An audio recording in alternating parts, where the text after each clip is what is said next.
without insurance, do you know the out-of-pocket cost of a complete blood count test? No, ma'am, not immediately. Do you have a ballpark? I do not, ma'am. Okay, a CBC typically costs about $36. What about the out-of-pocket cost for a complete metabolic panel? Ma'am, I'd have to pass on that as well. You have any idea? You want to take a ballpark? I would say $75. Okay, 58. Getting closer. How about flu A? Ma'am, I would take a guess at about maybe 50. 43. This is like the Price is Right. Flu B? I would probably say 44. That's good. How about the cost of an ER visit for someone identified as high severity and threat? I'm sorry, ma'am, what was the question again? How about the cost of an ER visit for somebody identified as having high severity or high threat? High severity, but ma'am, that's probably about $3,000 to $5,000. Okay, that is $1,151. This all totals up to $1,331. That's assuming they aren't kept in isolation. Isolation can add up for one family already, $4,000. And fear of these costs are going to keep people from being tested, from getting the care they need, and from keeping their communities safe. We live in a world where 40% of Americans cannot even afford a $400 unexpected expense. We live in a world where 33% of Americans put off medical treatment last year. And we have a $1,331 expense, conservatively, just for testing for the coronavirus. Dr. Redfield, do you want to know who has the coronavirus and who doesn't? Yes. Not just rich people, but everybody who might have the virus? All of America. Dr. Redfield, are you familiar with 42 CFR 71.30? I literally communicated to your office last night and received confirmation that I was going to be asking you about 42 CFR 71.30.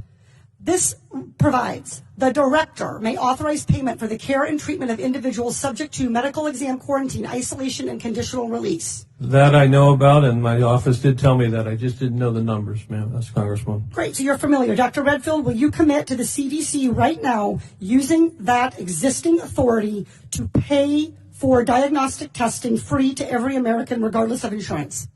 Well, I can say that we're going to do everything to make sure everybody can get the care they need. Reclaiming my time. Dr. Redfield, you have the existing authority. Will you commit right now to using the authority that you have vested in you under law that provides in a public health emergency for testing, treatment, exam, isolation without cost? Yes or no? What I'm going to say is I'm going to review it in detail with CDC and the department. Reclaiming my time. Dr. Redfield, respectfully, I wrote you this letter along with my colleagues, Rosa DeLaura and Lauren Underwood, Congressman Underwood and Congressman DeLaura. We wrote you this letter 1 week ago. We quoted that existing authority to you, and we laid out this problem. We asked for a response yesterday. The deadline and the time for delay has passed. Will you commit to invoking your existing authority under 42 CFR 71.30 to provide for coronavirus testing for every American regardless of insurance coverage? What I was trying to say is that CDC is working with HHS now to see how we operationalize that. Dr. Redfield,